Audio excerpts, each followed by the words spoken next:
the man with the nebuliser has told the Age that he's in ICU now, and he told the Age from ICU that twice he told health officials that he had a nebuliser.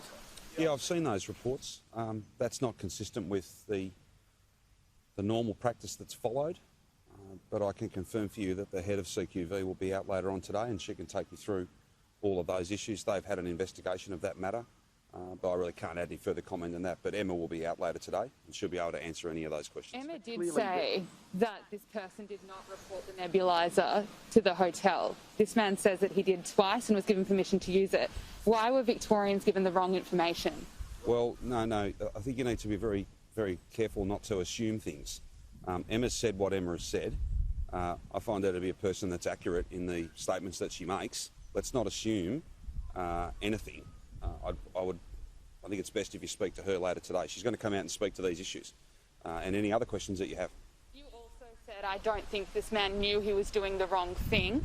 So you implied that he didn't report it. Well, I act on the advice I've been provided by CQV. Aren't you concerned, though, that the advice was wrong or you were given the wrong information and this man's been made to feel like a criminal? Well, can I put it to you that I've been invited many times to reflect upon this person, and I have been very consistent not to do that. I've been very consistent in not doing that. I don't think that's fair on him or anybody. But as to the specifics of what did or didn't occur, CQV are the people to answer for that, and they will, because the head of CQV will be out to answer any of your questions later on today. I don't have an exact time, but she'll be out later on. It's pretty important, though, because it's what went wrong inside the hotel, which... And that's why the head of the agency is going to come and talk to you about any issues that you want to raise with her. Are you planning on apologising to this person? Sorry, well, I think I've just established for you that you're putting a contention to me, and I don't agree with that. So the answer to your question is no. You should speak to the head of CQV about those matters. And despite the invitations, and I think you might even have invited me a couple of times to reflect on this person, no, I have not done that. Absolutely did not. I have not done that, and I won't do that. My criticism has only been the way the hotel quarantine program has been run, because it's been... Well, in any event, I'm not reflecting on the person. I never have, and I'm not now. You may not have reflected on the person, but did you say things that were inaccurate? No, I don't believe I have said things that were inaccurate. I go off the advice that's provided to me. And as to what's gone on here, then the head of the agency will be out to speak with you later today. She can go through those issues. Are you 100% confident in the information that you have been given? I have no advice that sees me doubt what I have been told by CQV. In terms of these issues, I'm not reflecting on the person. I don't think that's fair. And that's not just something I'm saying today. I've said that for a number of days because I don't think it is fair. Ultimately, it is my understanding, and the advice I have is that machines have been taken from people. That is the normal process. If somebody speaks to the fact they have one of these machines, then they don't use those machines.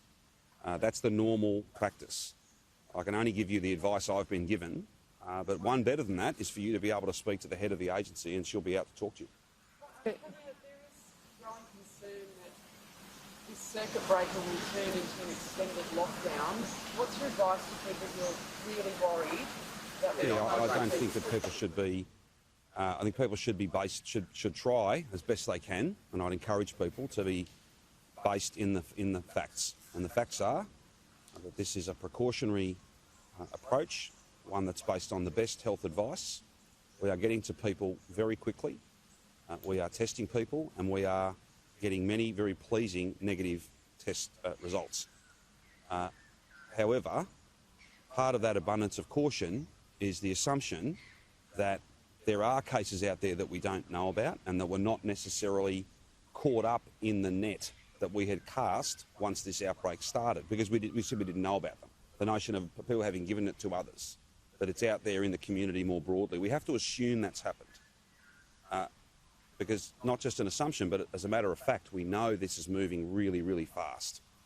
However, all my advice is that this strategy is exactly the right thing to do, and I would urge Victorians to stick together.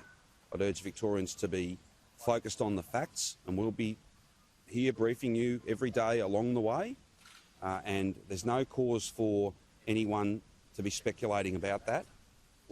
based on what we're seeing so far, the advice remains the same to me. This is an important thing for us to do, and it's exactly what we need to do. A 5-day circuit breaker, yes, painful, but something that the advice to me is will be effective in pulling this up. Now, I cannot provide, it would be irresponsible for me to try and provide a cast iron guarantee, but we're all working as hard as we possibly can, and we can't do this on our own. We need Victorians to play their part as well, and with a test number over 20,000 again, which means it's been a very big week of testing, I'm so grateful to Victorians because they are doing that. They are stepping up.